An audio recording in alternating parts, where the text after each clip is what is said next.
Welcome, everyone. We'll get started in just a moment.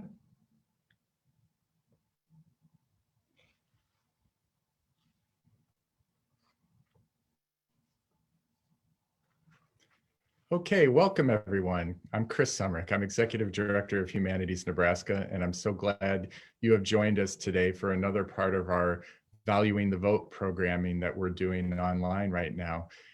Humanities Nebraska is a statewide nonprofit that works to help Nebraskans connect and explore what makes us human. And these days, a lot of that is online, but we are fortunate to have the capability to do so and to stay in touch with everyone that way. And we're really looking forward to this next hour with you. So one of the things I wanted to point out is that we're doing this, we've moved to Zoom webinars for this program. And so there's a Q&A box that you will be able to use to ask questions during this program. So thanks for your patience as we try a new means of doing these programming. This is the third program in our Valuing the Vote series this month. And it's really just an honor to have a couple of wonderful people with us for this program. We received a grant from the Andrew W. Mellon Foundation as part of the Why It Matters Civic and Electoral Participation initiative. And this is part of an initiative that went out to throughout the nation to all the state and territorial humanities councils. And I know that close to 50 councils are doing different work in this, in the Why It Matters initiative. Here we chose the theme of valuing the vote to kind of really discuss with Nebraskans, how the right to vote has been expanded over our country's history, often through blood, sweat, and tears, and how it really continues to require the watchfulness of the citizens to have full participation. This is part of a multi-part series on civil and voting rights acts in the 1960s, looking at the passage of the Voting Rights Act. And at the end, I'll share a little bit more information about another upcoming program as well. So it's going to be my pleasure to introduce our special guest, Professor Martha S. Jones. She is the Society of Black Alumni Presidential Professor, Professor of History, and a professor at the SNF Agora Institute at the Johns Hopkins University, and that's in Baltimore. She is a legal and cultural historian whose work examines how Black Americans have shaped the story of American democracy.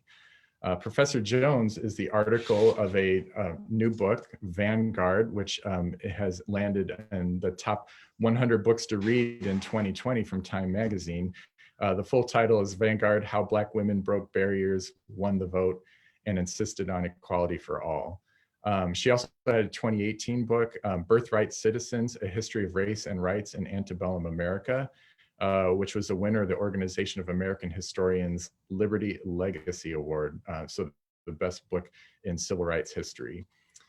She has many other academic and professional honors and accolades. She's also the author of All Bound Together: The Woman Question in African American Public Culture, 1830 to 1900, and co-editor of Toward an Intellectual History of Black Women, which came out in 2015. She's a public historian who's written for many broader audiences through the New York Times, Washington Post, The Atlantic, USA Today, Time Magazine, and many other publications. And she has a PhD in history herself from Columbia University. And we are just really pleased to have Professor Jones join us. And moderating this program is another professor I'm really happy to have with us, and that is Professor Jennifer Harbour, who is an assistant professor in the Black Studies program at the University of Nebraska, Omaha. And these two know each other from previous engagements. And I know that Professor Harbour teaches Professor Jones's books and is really excited to join us too. So I'm going to turn this over to Professor Harbour and Professor Jones, and then I'll be back towards the end. And please remember, use the Q&A function if you're on Zoom. Use the Q&A function at the bottom of your screen to ask questions, and we'll make sure to tie those in later on in the program. And if you're on Facebook, you can also ask questions in the chat, and we'll make sure to get it over. So thank you very much, and take it away, Professor Harbour. Good afternoon. Everybody hear me okay? I am coming to you from Omaha, Nebraska at the campus of the University of Nebraska at Omaha. And I teach in the Black Studies department here, which is celebrating its 50th year anniversary this year. Same as me, I was born the same year as this department was. So we're very excited about that because we think that Black Studies is incredibly important. And good afternoon to our viewers and to our listeners. This is the most exciting thing that's happened to me since COVID started, I think. So it's really a pleasure to be able to hook up this way through technology. So Dr. Jones, I'm going to jump right in and ask you about how you came to write the book. But my little twist on that is that this book you wrote it as both a scholar and obviously as a human being with a very special interest in this topic. Can you tell us about those things? Sure. But first, let me thank you very much, Professor Harbour, for joining me. It's wonderful to be together again, even if it is through the medium of technology. And I want to thank Humanities Nebraska for convening these important conversations about voting rights and the history of voting rights in the United States. I just can't imagine a more timely topic for us to be conversing about today. So thank you so much. I started on this book because I knew back some years ago that in 2020 we'll be marking the 100th anniversary of the addition of the 19th Amendment to the Constitution, oftentimes thought of as the Women's Suffrage Amendment. And there were signs that African-American women's history, their role in the struggle for voting rights might be overlooked. I'm a native New Yorker, and in my hometown, there was a monument planned to be unveiled in August of 2020 to mark that anniversary. And it included the figures of two formidable New Yorkers, long associated with the movement for women's rights and women's suffrage, Elizabeth Cady Stanton and Susan Anthony, but the omission of a figure like Sojourner Truth, another New Yorker with an important connection to those same struggles, was not included. And that was a sign to me that we needed to be intentional, we needed to be deliberate in a centennial year where so many people would be tuning in, right, to the history of women and politics. We had to be sure that Black women were fully incorporated, fully recognized.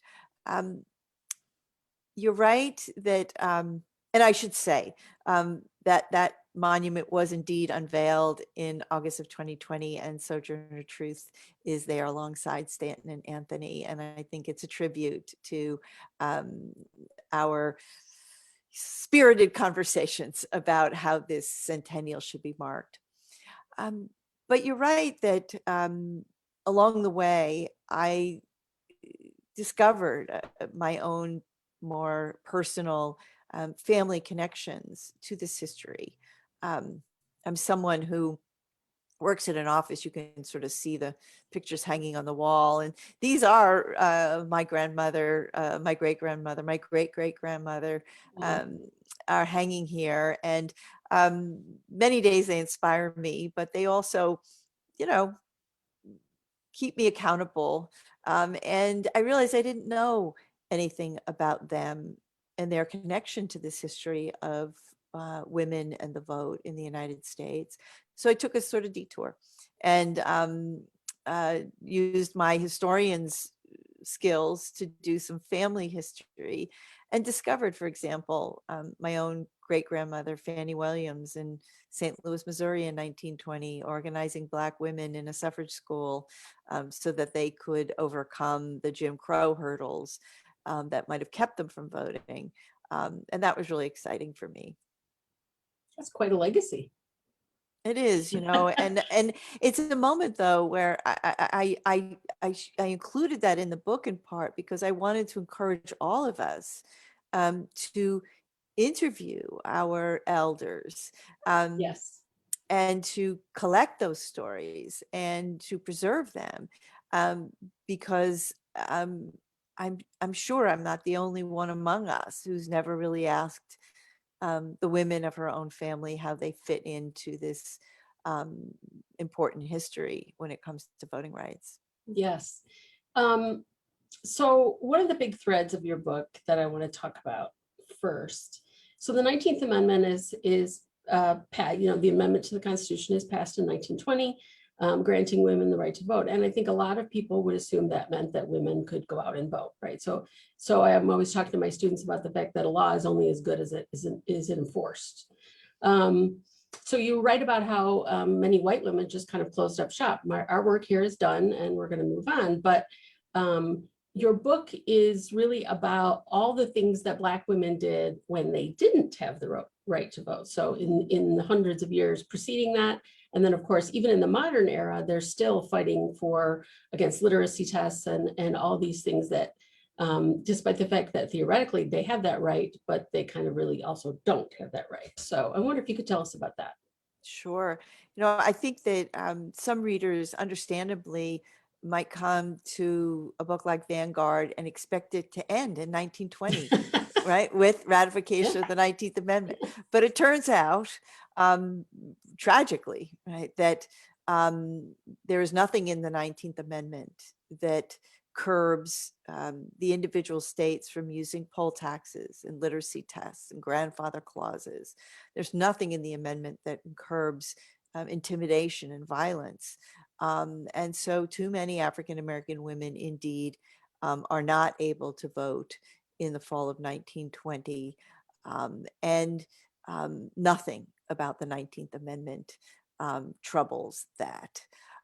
Because in fact, it's a story about federalism. There's a terrible word to use in a conversation like this, but the ways in which the right to vote in the United States was and still is today very much the purview of the individual states, which meant that Black women voted in New York, California, in Illinois, but not in Florida, right? Not in Georgia. And so this is the landscape as Black women look out over the country in the fall of 1920 as Election Day wraps up. And they are charged with, in essence, building up a new chapter in the movement for women's voting rights. Now, Hallie Quinn Brown from Ohio is president of the National Association of Colored Women in 1920. Brown is a suffragist herself, but she's charged now with leading Black women, 300,000 plus women in the National Association of Colored Women's Clubs, into this new chapter. And her vision is one about now winning federal legislation that would set to the side the state laws that are keeping too many Black women from the polls, just as they're keeping Black men from the polls in this period. Right. It takes 45 years.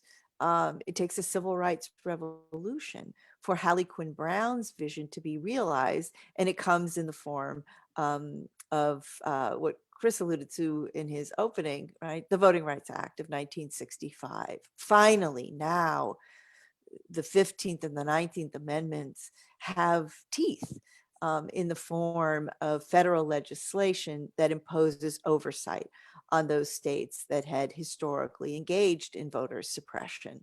But that is a long campaign that African-American women wage alone with their male counterparts. And it takes 45 years. It's a long 45 years. It is a long 45 years. Jim Crow has matured or is maturing in the early period, and then is really so oppressive as to make people very afraid of people like Fannie Lou Hamer, right? Who are, once she votes, she gets kicked off her land and they lose their jobs. And of course she gets beaten up. So I think it's good for us to hear about the kind of violence that the women endured, women as well as men, so that we understand sort of the stakes that are there for them. one of the biggest takeaways for me, both as a scholar and an educator in the book, is that the women, the way that you described racism and the way that the women accept it, and by accept, I don't mean condone it or think it's okay, that they understand that racism is persistent, but it is not a surprise. How does it, so, you know, there's a frontal assault, right? But yet on racism in general for all people. But they've got to have strategies and tactics that are very specific to the vote. They're very specific to where they live. And how do you think that idea about not being surprised by racism, by understanding that it's probably always going to be there, how does that change our fundamental understanding of Black women's history? It's a great question, and it brings to mind for me one of the characters from Vanguard, Mary Church Terrell. Terrell is a daughter of Tennessee, educated at Oberlin College, lands in Washington, D.C., where she teaches at the fabled M Street High School, becomes an education activist, but she's also a suffragist. And Terrell, I think remarkably, as the first president of the National Association of Colored Women's Clubs, will strike a balance between an insistence that Black women will steer their own political futures through an organization like the NACW that she heads, that Black women will develop their own political agendas, which includes winning women's votes, but also winning federal anti-lynching legislation, for example.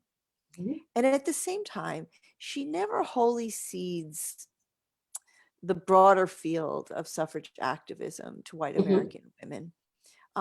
She admires, or selectively, right, admires a figure like Susan B. Anthony for Anthony's vision, for her tenacity, and a great deal more. And so when someone like Terrell faces, for example, head on the racism that characterizes the 1913 Women's Parade organized by a renegade group of women from the National American Women's Suffrage Association, most notoriously Alice Paul. When Terrell confronts that, she certainly does not condone it. Right. She doesn't welcome it, but she doesn't wholly avoid it, and she doesn't blanch and surprise, right? At that moment, she understands the politics of Jim Crow, and they are the politics of Jim Crow, and they have come to infuse and to taint the suffrage movement. And figures like Terrell, I think admirably, are highly skilled in navigating that troubled terrain. I think that's important for students, and I grapple with this with students in my own activism and even with my own kids, because I think people feel very hopeless and maybe they feel powerlessness to fight against racism. So this story really shows us the women really developing very thoughtful, active plans for what they want in the next year, 10 years, so that to cast your net too widely could not necessarily be good for their cause. But on the other hand, I also think it's really important you talk about how the women, are fighting for all humanity, all human beings. You use these words a lot in your book. That human rights is really what is important. And I think the surprise for me when I was writing my book was that, and maybe for our listeners as well, that people who are free people before the war fight really hard for enslaved people. And they feel like until everybody's free, none of us are free. And I think that's really something very important about your book, because to align themselves with all humanity, with the Black community, with the Black church, is really a key part of their work. Yeah, well, you've put it really well. And I think that I didn't anticipate how frequently I would encounter this invocation of, the good or the benefit for all of humanity. Yeah. I didn't at first really understand. Perhaps it was just a turn of phrase, but Mhm. it turns out that really from the mid-19th century forward, unequivocally, Black women from their own position, right, a position in which they are feeling keenly um, and uh, and sharply the double burden, right, the intersectional burden of racism and sexism. Mhm. They develop a political philosophy, right, that really wants to lift themselves, but to lift everyone up out of what in the 19th century, someone like the poet and anti-slavery lecturer Frances Ellen Watkins Harper would have called the man-made differences, right? The Uh-huh. man-made differences. And Yeah. Yes. Watkins Harper really, because she's a poet, an anti-slavery advocate, and a budding suffragist by the 1860s, puts it beautifully when she says to the American Equal Rights Association, we are all bound up together in one great bundle of humanity. And she Mhm. says this to an audience that is beginning to fracture along lines of race, along lines of gender.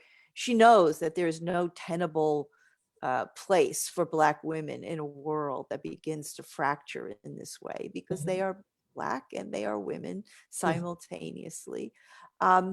And she is laying the foundation of a political philosophy that by the 1890s, someone like Anna Julia Cooper will, in her feminist manifesto, A Voice from the South, will full-throatedly express, and it will become the guiding principle for those women who are on the ground in the years leading to the 19th Amendment's ratification. For Black women, politics is never as simple or reducible to self-interest. Right. And that is why I call them the Vanguard, because they set the bar high for us as a country. They set the bar high for American politics. It's a lonely struggle for a very long time, but there's no question that even your students in the 21st century, even our students, I think, would hear in those ideas, principles that we subscribe to today, right? Politics without racism and sexism. That might not be the way it's always practiced, but it's certainly a set of ideals that I think many and most Americans subscribe to today. And Black women are on the cutting edge of that more than a century and a half ago. And even today we have more, and it's not just the vice president, right? We have more women of color represented and being represented in our legislatures and our state houses. So I think it's really an exciting time. The other thing I wanted to ask you about was that, we're this sort of moving into an area where I would like for you to describe some of the urban spaces that women occupy. Because I think a lot of people think of the civil rights movement, either then or in the 1950s, as something that occurs largely in a parade or a sit-in. And there are a lot of other ways that people participate in a civil rights movement at any given time prior to the modern civil rights movement. You talk about anti-slavery conventions and the Black church. So women are voting in, they have a vote along in their Black churches. So that's an incredible way to build political power. So how does that connect to some of the new spaces that they're occupying? Space is so important in this story, isn't it? It Yeah. turns out whether it's Yeah. the meeting hall or the streetcar, or it is Right. the landscape of a city, if it's the geography between north and south. Mhm. And one of the things I think that ties that all together, if I could, is the way in which the necessity of navigating these complicated spaces um, imposes on Black women a distinct kind of vulnerability. Mhm. And it is a vulnerability that informs and fuels their political agenda. So here, Black women um, in urban centers riding streetcars, Mhm. Black women, traversing the space as Ida B. Wells does between the rural schoolhouse and the city of Memphis, Tennessee. Uh-huh. Um, Here, Especially Black middle women, class women.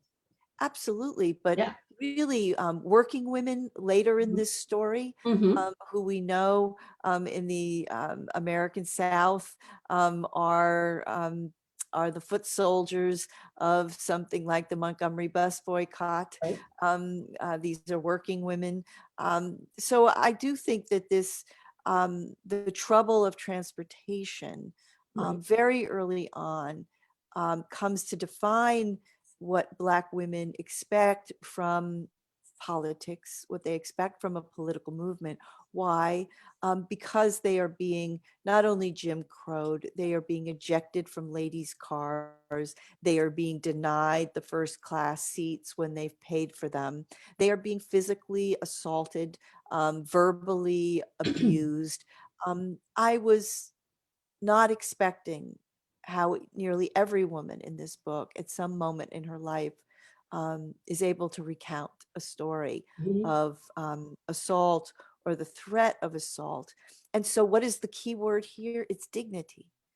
Black women come to politics, and yes, they want equality, citizenship, freedom. Those are terms I think we expect to know. But dignity was a term I had to come to understand better.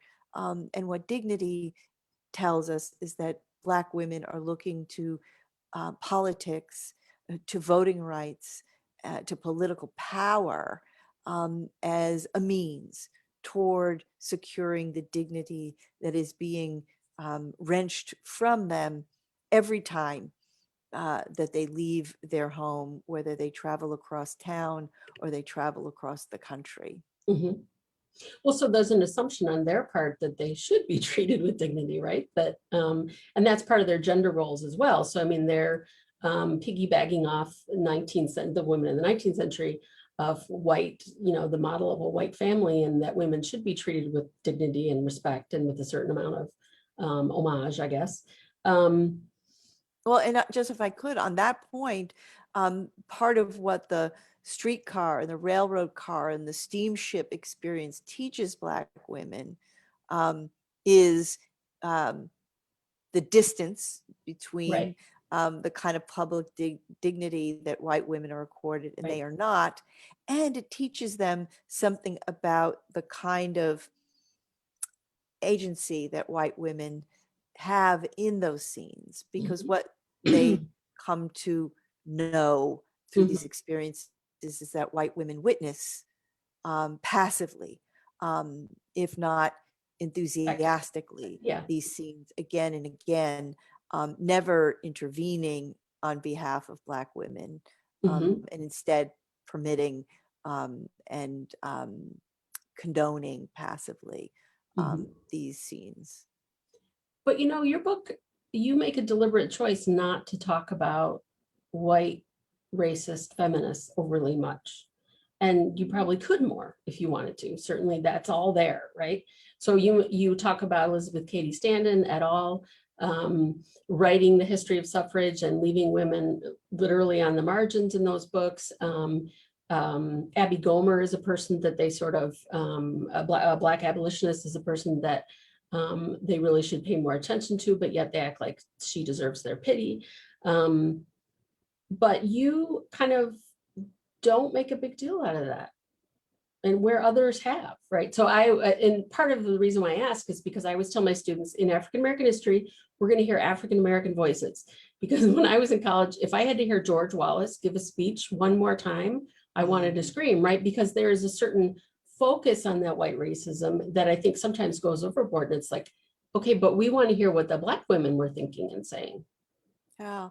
Well, I mean, you're right to point out that Vanguard stands on the shoulders of works that have come before it, important works that have taught us Mhm, a great deal of what we mhm, need to know about anti-Black racism, including anti-Black racism in the suffrage movement. mhm, So you're right that on the one hand, um, that's not a story that I need to recount. mhm. But more to the point, and to your point, I think um, I was committed to ensuring that African American women remained the major protagonists Yeah. in this story. Uh-huh. And it turns out when you place Black women at the center of a story about women's rights, women's politics, and women's votes across US history, Mhm. they lead you to places where there are actually no white women at all. Uh-huh. Is part of why the book Yes. sort of has the emphasis that it does, because Mhm, they lead us to Black churches like the mhm, African Methodist Episcopal Church, where mhm. sure, there are white people who are framing that institution, but once we move into the everyday workings and the everyday political culture of an institution like the AME Church, there are very few white folks at all who Yeah. are shaping what happens, and that is true again and again. National Association of Colored Women, on and on. And so, my charge for myself was not to try and wedge Black women into those spaces. Like the National American Women's Suffrage Association, where certainly when they were there, they encountered more than their share of anti-Black racism. It's not to wedge women there or to dwell there too long. It was to follow Black women where they actually were. Mhm. And it turns by the hundreds of thousands in an organization like the NACW, in the Women's Convention of the National Baptist Convention, by the millions. Black women are gathered together autonomously for Mhm. much of this history, and developing their own ideas, developing their own strategies, and acting on them. And so you're very right to underscore that sort of focus for my thinking. And is that one of the reasons, because you don't focus too much either, and I love this part, on the sort of commonly discussed problem between race and gender, which trumps which. So Elizabeth Cady Stanton is arguing one thing, and Frederick Douglass is arguing another thing. And somewhere in all that are real people, right? Are real Black women who, are the people on the ground, I guess, like you said in the beginning, the foot soldiers. Mm-hmm. Um, the other thing I think is important about what you've worked so hard to convey to the readers is that a lot of these young women, and as you follow their stories, learned their activism at their parents' knee. So there's an incredible focus on family, on even not just in recounting your own family, but there is a respectfulness, there is the importance of one's ancestors and the work that they did, and that, obviously this work is really difficult, but look what all of these people have done to get us to this point.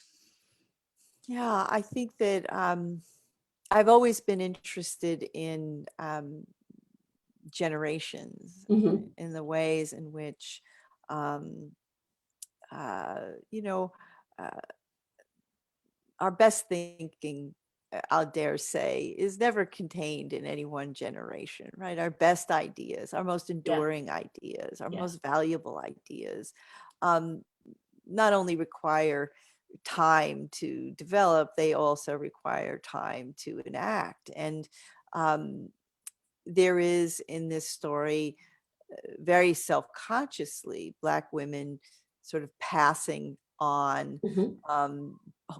pulling forward histories.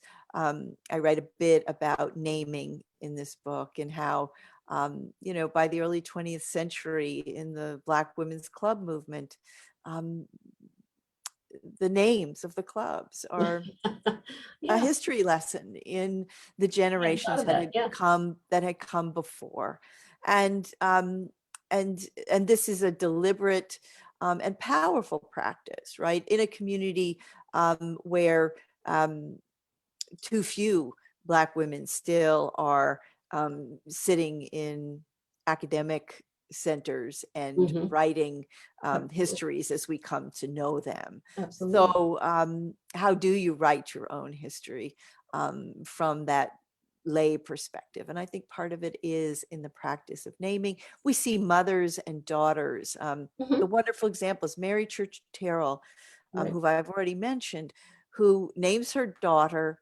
Phyllis for the 18th century enslaved poet, That's who is a foremother here. And she mhm. takes young Phyllis frequently on the road with her. What a political education that must have been to be Mary Church Terrell's daughters, Mhm. and to firsthand, up close, witness her Yeah. working. But the last piece, of course, I think, is that for many of the women in this book, they understand, regrettably, but I think unequivocally, um, that the challenge that they have taken up is a long game, Mhm. right? Right. And not amenable, right, to short term victories. And that means that the women in Vanguard are always investing personally, institutionally, culturally in next generations. Many of the Mhm. sheroes in this book, like Ida B. Wells and Mary Church Terrell, Mary McLeod Bethune, don't live long enough to see Hallie Quinn Brown. They don't live long enough to see the Voting Rights Act adopted in Right. 1965. And they know that, right? They know that. And Yeah. they live long lives, many of them, Yeah. of great Yeah. purpose. But also they must be, they are anticipating us, right? To pick up the challenge and to continue the work. And it turns out in the 21st century, there is still a great deal of work to do. Mhm. And I think they would expect us to pick up where they left off Mhm. and continue that struggle. But they themselves had mentioned the sheroes. Yeah, Stacey Abrams and some other people have said, these are my foremothers and these are the kind of things that we did. So I always appreciate them saying that because it really gets more interest in Black women's history and in the Vanguard, as you say, who are all these women that we kind of somehow have missed. So evidently we have lots of questions Oh, here. So I have to superb. stop being so selfish. So, okay, hi, Chris. Hi there. Yes, we're getting questions coming in. And so you touched on a couple of these topics, and I'm going to try my best to actually tie two questions into one on this. Going back to your discussion about women's suffrage, one of the questions is if there is awareness amongst college students or their parents of racism in the U.S. women's suffrage movement, and you were talking about white racist feminists and so forth. So what's the level of awareness, do you think, out there with college students today and even their parents? And then how might that be more tackled and communicated? And then kind of tying into that, and somebody else asked about misunderstandings in Black women's leadership and change making that you continue to find amongst readers and audiences, and what Black women vanguards do you appreciate as change makers today? And again, you were starting to touch on some of those. Sure. So I can repeat that later if you want, but those are the two I wanted to get off the bat. So Absolutely. Those are great questions. The question I get a lot is, why didn't I learn this in school? Yeah. Right. And from young people, it's a little more pointed. They say, why have you kept this history from us?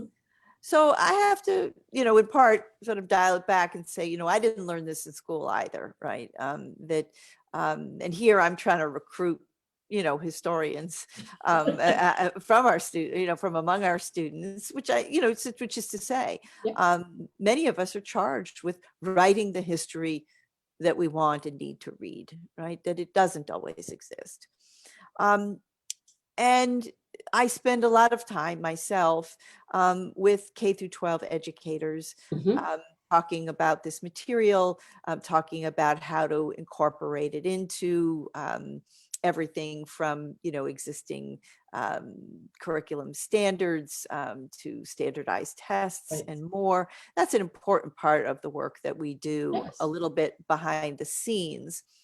But I had an experience recently. I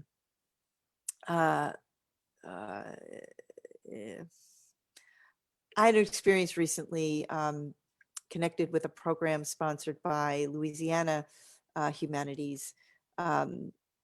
They too are supporting public programming related to voting rights, not unlike this. But there was a library board in Louisiana, in Lafayette, Louisiana, who that rejected the grant and declined the opportunity to host a conversation that would have included a discussion of Vanguard. And that taught me that there's another answer to the question. Yes. And there's another thread that also runs through our country and how it thinks about history. And that is the history of the suppression of books and of ideas and of points of view. And Vanguard has unfortunately also been on the receiving end of that kind of thinking. So it's a reminder that for everyone, who I appreciate so much is welcoming, right, of the opportunity Yes. to learn this history and read it, that I charge us all gently but deliberately with attending to those moments in which we recognize this history as being challenged and suppressed, and in some cases banned, because that is part of where we are in this moment. So that struggle about who knows this history and who's learning this history is real. And it's not only about us as educators being better at what we do. It is about a political climate in which the story that I've told in Vanguard is considered to be too one-sided by at least one public library board, such that it cannot stand in for the whole of the history of voting rights. Now, Chris's second question asked me about misunderstandings about Black women's leadership, and it was connected to a question about who do I admire in the present. I admire a lot of folks. Yeah. I'll say this book ends with leader Stacey Abrams, who I think really embodies both the political philosophy and the political savvy of many of the women who are in Vanguard. And as you know, leader Abrams herself, when asked, reaches back to figures like Harriet Tubman and Sojourner Truth and Shirley Chisholm to explain her own trajectory. I think that for me, if there's a misunderstanding, there are probably a few, but the one comes in the form of the faint praise that notes Black women like, dare I say, Vice President Kamala Harris as distinguished because they are firsts. And one of the things I learned from a woman in Vanguard Patricia Roberts Harris, who herself was the very first African-American woman diplomat. She was appointed ambassador to Luxembourg by Lyndon Johnson. In her, I don't know, inauguration speech, she says, you know, being dubbed a first is a double-edged sword. It sounds like praise, but what it really tells you is about all the women before you who were denied the opportunity, right? That the first is really a lament, right? For all that was not possible, for the many generations that precede a woman like Harris, who is there in 1965 for the signing of the Voting Rights Act.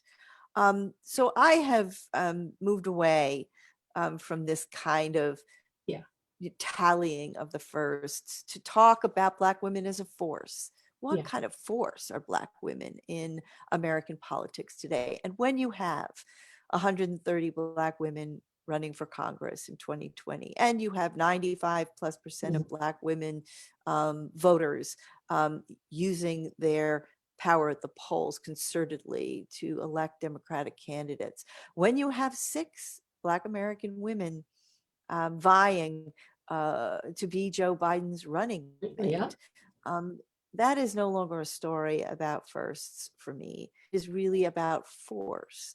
And we now are here poised at the beginning of a new chapter where we will ask what these increasing numbers of Black women in politics will actually do with their power. Dr. Jones, actually, while you were answering that question, another audience member asked how much these efforts going forward need to be state focused at the state level more than the national level when you talk about you know, women getting involved in politics and being supported and so forth. And do you have any kind of thoughts on that? Sure. I'm not someone who believes that that's an either or proposition at all in the 21st century. I think many of us could point to the Black women in our own communities who have been and continue to be leaders, whether it's at the city council or in the mayor's office or in the state assembly. And I think that is and must necessarily continue. But I don't think it's inconsistent at all with the force that Black women can be in Washington. I believe that we have women coming to Congress under, it's almost a cliche to say how tough it is in Washington, isn't it, when it comes to lawmaking? It almost feels like you don't have to say it. And yet I see women of tremendous vision and purpose and skill and commitment. 130 Black women running for Congress in 2020, despite the 4 years that had preceded that election cycle. It was a record-shattering number, which tells you something about a deep commitment to American democracy. And I don't think that commitment can be enacted only locally or only at the state level. Now, in Vanguard, there's no question, but that there is a story and there is an arc of the ways in which, in the wake of the Voting Rights Act of 1965, Black women will largely enter politics at the state and the local level. Black women mayors, right, being some of the early Black women chief executives, for example. But I think that we're not in that moment any longer, in my view, at least. And certainly, if we indulged for a moment in the politics of representation and appreciate what a figure like Vice President Kamala Harris is inspiring among young women and girls of color, I would not be the one to tell Amanda Gorman that she shouldn't aspire to be president of the United States, which is what she tells us she aspires to be. Thank you. Professor Harbour, I've got several other questions coming in. Is it okay if I keep moving Absolutely. on those? Keep Okay. going. Feel free to jump in if you want. I did want to comment just real briefly on the library example you gave in Louisiana, and just from personal experience, you know, the state humanities councils all across the country, the libraries are some of our closest partners. And it's just a really interesting, I think, reflection of where our country is, that libraries have always been seen as really trusted institutions. And, you know, there was a lot of pressure on them to be community centers in a lot of different ways. And, you know, they are the way the political winds blow affects them as well as us. And I think one of the lessons from your story is just kind of trying to encourage people to be willing to put themselves in uncomfortable positions a little bit in some of those difficult stories that we need to address in the country. And that was passing through my mind as you shared that example.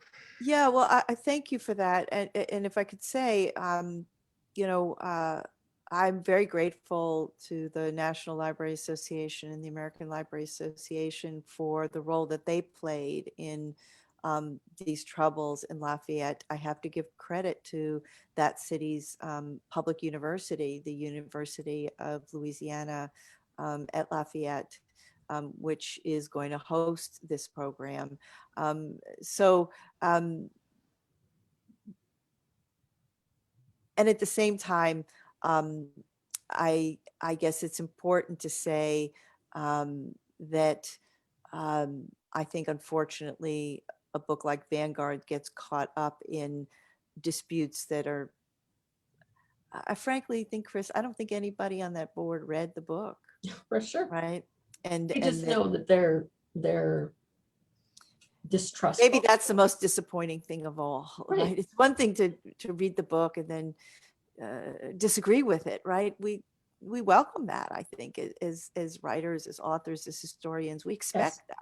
Yes. Well, and I think you alluded to this before, but there's a long history of that kind of situation too with books. And, you know, it's just another thing we will keep struggling with. But Absolutely. I'm sorry, I shouldn't have taken up so much time on that because there's so many other good questions in here. But and some of the questions are very specific and others are more general. And I'm going to jump back to more of a specific one. And that is, again, it's related to women's suffrage, your discussion on that. And the audience member is asking if you can say more about Black women's participation in and responses to the 1913 suffrage parade march. She's thinking about Treva Lindsay's treatment of the parade and Colored No More. So. Yeah. Yeah, thank you for that. I'm a huge admirer of Dr. Lindsay and her book, Colored No More. I do return to that parade in 1913, organized by this renegade faction out of the National American Women's Suffrage Association, timed to coincide with President Wilson's inauguration in 1913, really time to upstage his inauguration and to begin a campaign that targets Woodrow Wilson, looks to bring him on board as a supporter ultimately of the 19th, what becomes the 19th Amendment. Alice Paul and her team are at best ambivalent in the planning of that meeting. On the one hand, they are anxious to ensure that this phalanx of women will indeed be a phalanx and not a trickle.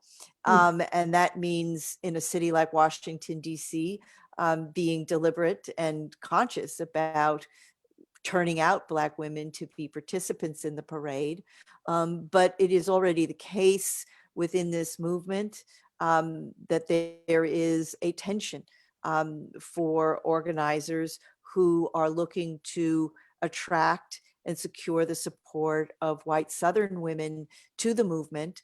The concern, open concern, is that white Southern women will not participate in a parade where African American women are present and regarded as equals. This is not the first time this movement will confront that tension. It is not the last.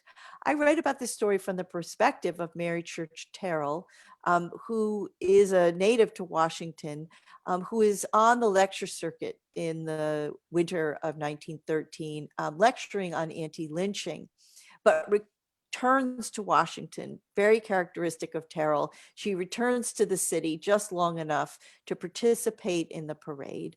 And yet, as the parade wraps up, Terrell's attention is very quickly wrenched away from the troubles of anti-Black racism in that scene and in that movement, because what is also coming to Washington in the winter of 1913 with that season's new Congress is a new senator from the state of Mississippi, James Vardaman, who is coming to Washington to win repeal of the 15th Amendment to the Constitution.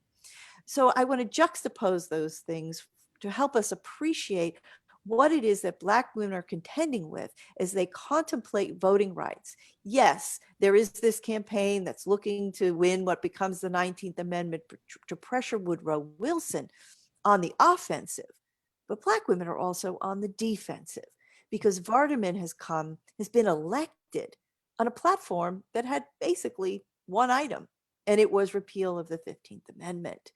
And just to add troubled measure to the equation, Vardaman is also looking to encourage Wilson to purge federal offices of African-American men, including Terrell's husband, who is a judge in a local court in Washington, D.C. So this is a moment, yes, for thinking about the trouble between white and Black women in the suffrage movement, but for Black women, there's a great deal more happening at this very moment, in this very scene. And that is my addition to the story that Dr. Lindsay tells so brilliantly in her book, Colored No More. Okay, thank you very much.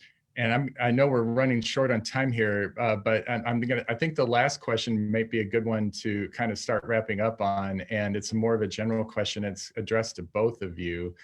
And the question is about, do you have advice for efficient ways to interview our elders or their peers if our elders have passed on, just to make sure that we preserve and continue to understand and appreciate all this? Do it. I was raised by my grandparents, so I feel grandparents very strongly, and I was taught I wrote letters for my grandmother because she was illiterate, and I've kept all those letters and really spent a lot of time trying to document their lives, and that could be anything. I have a Social Security card or a UAW card for my grandfather on the wall here that reminds me to be honest and hardworking. But especially in the African-American community, it's incredibly important because we're still finding things in people's attics and in people's basements. And in many cases, the African-American community is distrustful of public historians or universities of handing over their archives. So sometimes the work really is left to granddaughters and people in the family to say, this is important and we want to get this information to someone who will take very good care of it and honor the legacy that you have left. So I do think that it really all starts with the first conversation sometimes. Well, I second the do it, just do it. But it's also true that whether it's your public library, your local historical society, your local college or university, there are many opportunities to learn both how to conduct oral histories within your family, and also how to preserve and keep those documents that are so precious in our families, but are also profoundly precious to us as historians. I, to the degree that any of us we find ourselves spending more time cooped up together, or if you're in one more, family FaceTime and you've run out of things to talk about, it's a great moment to begin to do those interviews, because I'm someone, who missed the opportunity to interview the elders in my family on, for example, their relationship to the long struggle for voting rights in this country. And so there's a bit of regret in this book that I didn't have a chance to ask those questions. But I think many of us have not asked those precise questions of the elders who are still with us. Some of us are elders who should be interviewed ourselves, I suspect, but they are precious. And I couldn't have written Vanguard the way I did, I don't think. It couldn't have had the kind of force it does if the women whom I feature had not taken the time to write that memoir, to preserve that diary. Those things were absolutely essential in this book so that women could speak for themselves. And we need to continue to build that foundation for the next histories that are yet to be written.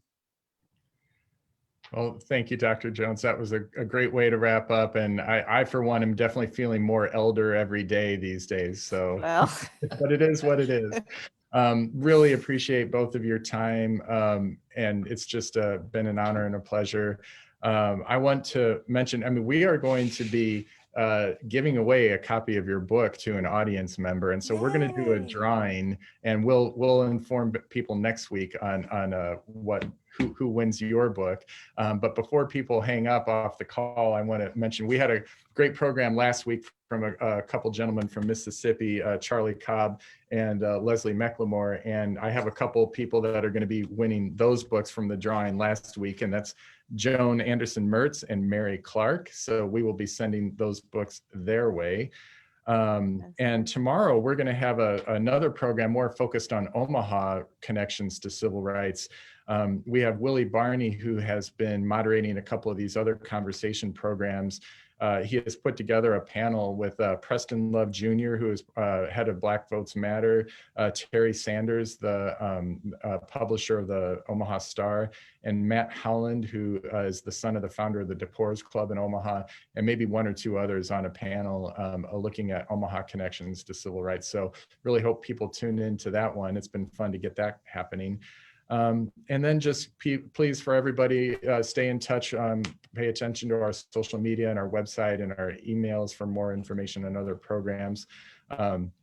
Humanities Nebraska is a statewide nonprofit, as I said at the beginning. We are funded by the National Endowment for the Humanities, the Nebraska Cultural Endowment, private donors like yourselves all across the state of Nebraska, and just we really appreciate all the support from all directions, and we'll continue to do what we can to provide good programming. So thank you so much to everybody for your time, and I hope to see you again soon, hopefully next time in person. Thank you so much. Thank you. Thank you, Dr. Jones. Very much appreciated. Thank you, Professor Harbour.